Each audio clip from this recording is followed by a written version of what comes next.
E aí, tudo bem com você? Bem-vindo de volta ao meu canal, meu nome é Givan Rocha e esse aqui é um vídeo que eu senti necessidade de gravar esse vídeo. Primeiro porque esse poderia ser o primeiro vídeo do canal e segundo porque muita gente tem algumas dúvidas um pouco básicas, o que é normal. É normal você ter dúvida, é normal você não saber sobre hardware, não saber muito sobre configuração de computadores. Você é da área de design, da área de edição de vídeos, 3D, trabalha com arquitetura, então normalmente você vai saber mais sobre software, você vai saber mais sobre como executar o seu trabalho do que propriamente sobre configurações de computadores. Então fica comigo até o final desse vídeo que a gente vai dar uma olhada direitinho o que é necessário para montar um computador, quais as peças, a gente vai ver peça por peça, onde vai cada peça, para você ficar ligado aí na hora de comprar o seu computador ou na hora de montar o seu computador.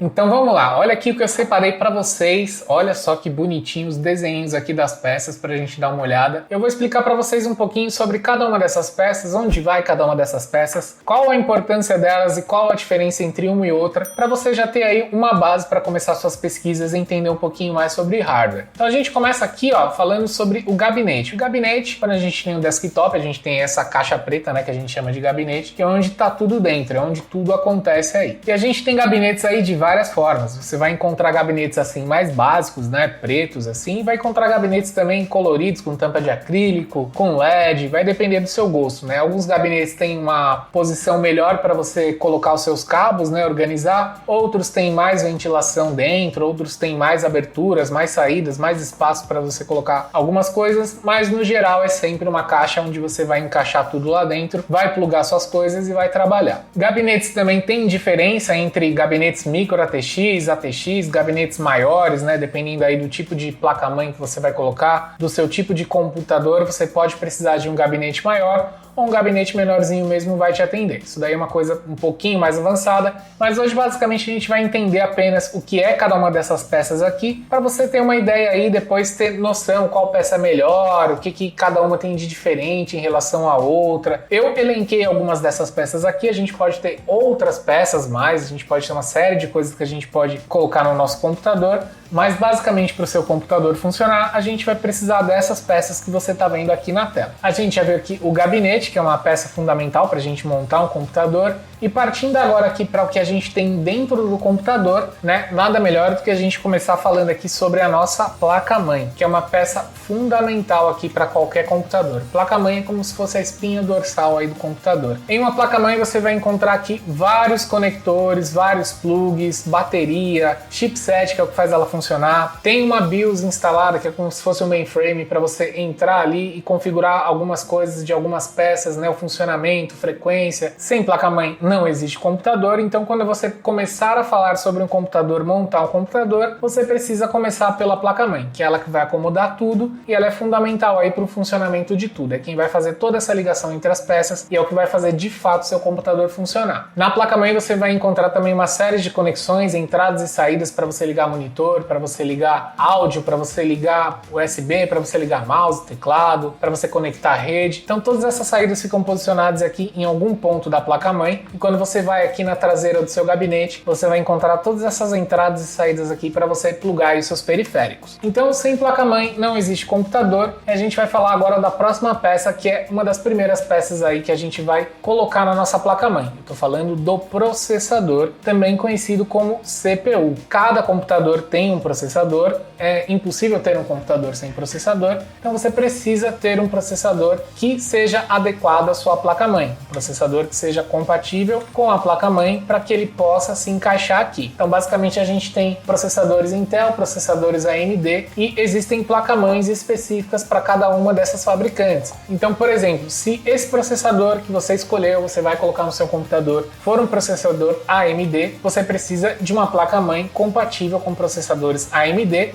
e que essa partezinha aqui, eu vou dar até um zoom aqui para ficar maior, né, que exemplifica aqui onde você vai colocar o seu processador. Esse socket, que que a gente chama de socket, essa parte aqui, ela precisa ser compatível com o processador que você vai usar. Então, supondo que você tem aqui um processador AMD e a sua placa-mãe é uma placa-mãe feita para processadores AMD com um socket compatível com esse processador, você vai conseguir instalar o seu processador. E quando a gente fala em processador, existe algo muito importante, que é uma peça que é complementar ao processador, que é a Cooler Box. A Cooler Box é composta de uma fan, que é um ventiladorzinho, né? Tem uma estrutura metálica que vai abaixo dela para desaquecer, né? Para dissipar o calor que esse processador gera. Então é mais uma peça fundamental aí, que não tem como não ter. Então por isso que eu já coloquei ela aqui também, para você dar uma olhada aí quando for comprar um processador, saber se já vem acompanhado aí de uma Cooler Box, se não, qual a Cooler Box que você precisa comprar para colocar nesse processador. Mas via de regra, para trabalhar com design gráfico, para usar software gráfico, trabalhar profissionalmente, Cooler Box que vem com o processador dá conta. Então você não precisa se preocupar como uma pessoa que vai jogar, por exemplo, que vai trabalhar com o processador no talo ali o tempo inteiro quente, em colocar um sistema de resfriamento muito superior ao original do processador. Não precisa se preocupar com isso. Memória RAM. Memória RAM é uma coisa que muita gente ainda confunde. Memória RAM com HD, com armazenamento. A memória RAM é uma memória de acesso randômico, ou seja, o caminho do computador é, quando você liga o seu computador, ele vai lá no seu HD, vai lá pegar as informações para iniciar o programa, e aí para que ele não tenha que toda hora lá no seu HD pegar aquela mesma informação, ele vai carregando essas informações aí mais rápidas na memória RAM. Quando você desliga o computador, tudo isso daí some da sua memória RAM, né? Vai continuar lá no seu HD normalmente que você salvou. Então a memória RAM ela é fundamental para que você consiga ter mais velocidade nas operações, nas execuções do software no seu computador. Então memória RAM são esses pentes, né? A gente sempre fala, pente de memória, eu prefiro chamar de módulo de memória, é um pouquinho mais bonitinho. Então são realmente módulos que você vai encaixar nesses slots aqui na sua placa-mãe, né? Que já estão aqui preparados para você colocar as suas memórias. Mas via de regra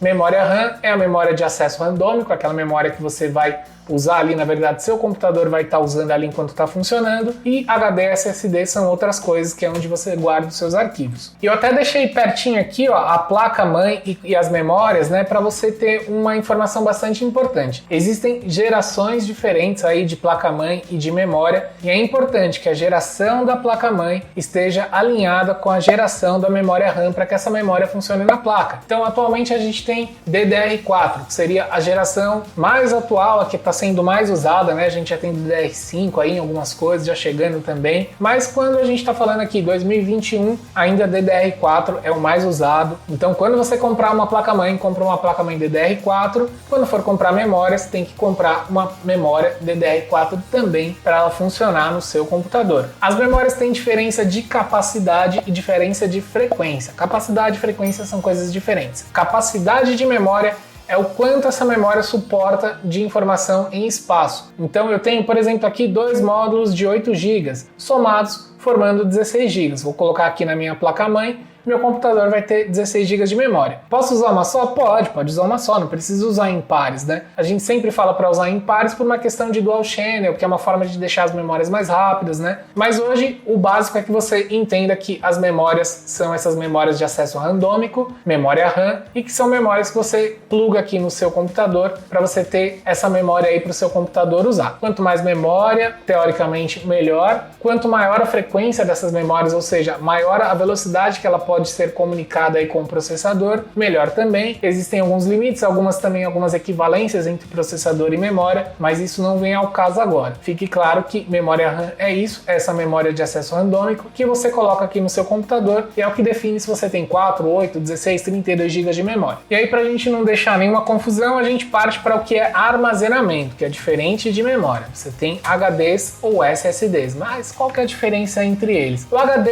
é o sistema mais antigo, mais tradicional, ainda bastante usado porque tem um preço mais baixo, né? Mas é um sistema mais mecânico de armazenamento de dados. É realmente um disco duro que você tem aqui, né? Tem uma parte mecânica aqui que isso pode travar, pode dar defeito, enfim. Mas foi usado por muito tempo, ainda é uma opção para você usar em conjunto com um SSD, que é um sistema sólido de armazenamento de dados, né? É um sistema mais moderno, é um sistema muito mais rápido. Basicamente, a maior diferença que você tem, além da diferença de construção, evolução, né, de um produto para o outro aqui é realmente a velocidade com a qual o seu computador consegue acessar as informações no SSD, gravar as informações no SSD, ao contrário de um HD, que é mais lento. Qualquer SSD vai ser muito mais rápido que um HD. Tem outros sistemas de SSD também, que é o NVMe, que é ainda mais rápido, menor ainda, vai direto aqui na placa-mãe. Então essas diferenças vão variar de produto para produto, mas se você tiver um SSD no seu computador, né, você vai perceber que ele vai ligar, vai iniciar o sistema mais rápido, vai gravar, vai procurar os arquivos com muito mais velocidade. Ah, Givan, mas eu consultei aqui, eu tô achando SSD caro, se eu usar só HD vai ser ruim? Não, não vai ser ruim, não vai ter problema nenhum. Você só vai ficar com um sistema de leitura e gravação um pouco mais lento, né, uma tecnologia um pouquinho mais antiga, mas se não der para colocar um SSD, não é o final do mundo, dá para ter um computador, dá para trabalhar, e se chegar o momento de ter um SSD, é só colocar, é só adicionar, transferir o sistema operacional para ele e vida normal, continuar trabalhando sem problema nenhum. Placa de vídeo, você já deve ter escutado por aí que sem placa de vídeo é impossível trabalhar, para trabalhar com design gráfico precisa de uma placa de vídeo. Às vezes sim e às vezes não. Existem processadores que têm gráficos integrados. Dentro do processador tem um chip gráfico que vai executar essa função aí de processamento gráfico para você poder trabalhar, executar os programas, ter o vídeo aí no computador e, enfim, usar aí seu computador normalmente. Uma placa de vídeo, ela vai te dar um ganho porque ela tem um processamento à parte do processador na questão gráfica. Então ela tem os próprios núcleos, tem a própria memória, então ela vai trabalhar os gráficos aqui de uma forma separada. Como é um módulo separado, é um módulo mais rápido, otimizado para gráficos, você vai ter aí melhores resultados quando você tem uma placa de vídeo, principalmente aí na reprodução de algumas coisas e também para alguns processos de renderização, a placa de vídeo ajuda bastante. É fundamental? Pode até ser, mas eu digo para vocês que hoje em dia existem processadores com gráficos integrados que são bastante suficientes para você começar, para você conseguir usar os programas aí e ver até que ponto você consegue ser atendido com gráficos integrados e dependendo do seu projeto, projetos mais pesados, né, projetos maiores, pode ser que realmente aí você precise de uma placa de vídeo. Para trabalhar com Photoshop, com Illustrator, com InDesign, vídeo integrado, na maioria dos casos, vai dar conta tranquilamente. Para trabalhar com 3D, com edição de vídeo, com alguns softwares de arquitetura, pode ser realmente que você precise de uma placa de vídeo. Não precisa ser uma placa de vídeo das mais caras, das melhores, das mais fortes. Uma placa de vídeo intermediária já pode te atender muito bem. Mas é importante que você saiba que existem processadores com gráficos integrados e existem processadores sem gráficos integrados. Processadores sem gráficos integrados precisam obrigatoriamente de uma placa de vídeo. E processadores com gráficos integrados podem ou não ter uma placa de vídeo. Então, supondo que você comprou um processador com gráficos integrados e achou que não está suficiente, quer colocar uma placa de vídeo, é possível sim você comprar uma placa de vídeo e adicionar e passar a usar os gráficos aí da sua placa de vídeo sem problema nenhum. É só lembrar dessa diferença na hora de comprar. Se comprar sem gráfico integrado, precisa de uma placa de vídeo, e se comprar com gráficos integrados, você já tem aí como começar a ligar seu computador, dar vídeo, trabalhar, ligar os programas, trabalhar aí tranquilamente. E para o seu computador funcionar, você precisa ter uma fonte. Essa fonte acaba sempre ficando aqui no alto, ó. Essa aqui é uma fonte aqui no nosso gabinete, tá aqui a tomadinha, tudo aqui, e ela aqui tá do lado de fora. Ela tem uns fios, tem uns cabos para você conectar na placa-mãe, conectar no HD, conectar em algumas placas de vídeo, ou seja, a fonte é o que vai alimentar tudo que você tem dentro do computador. Sempre que for comprar fonte, montar um computador, o ideal é comprar uma fonte adequada, aí, com a potência adequada, que supra tudo que você tem dentro do seu computador. Fonte é coisa séria, não compra fonte muito baratinha, que pode dar ruim. Eu espero que essa explicação aqui, essa ilustração sirva para você como uma base, como um ponto de partida, para você saber um pouquinho mais sobre as peças que um computador precisa ter, o que cada uma dessas peças faz, qual que é a diferença entre elas, até mesmo para você poder consumir conteúdo um pouquinho melhor, com um pouco mais de embasamento, para deixar o seu entendimento ainda melhor. Não se esquece de deixar aquele like bonito aí, já clica no like aí, já se inscreve no canal se você não está inscrito, ativa também as notificações para você ficar sabendo sempre que tiver um vídeo novo aqui no canal. Tô sempre colocando vídeos aqui voltados para a área de design, edição de vídeo, arquitetura, 3D, sempre falando em configurações e softwares voltados para essa área. Então já fica ligado aí, vem fazer parte aqui da nossa comunidade, que com certeza com esse canal crescendo eu vou ter mais possibilidades de fazer outros vídeos e trazer peças, trazer informações aqui interessantes para você. Eu agradeço muito você por assistir esse vídeo, vou deixar algumas telas aqui para você clicar e assistir outros vídeos que podem ser interessantes para você e eu vejo você na próxima. Até mais!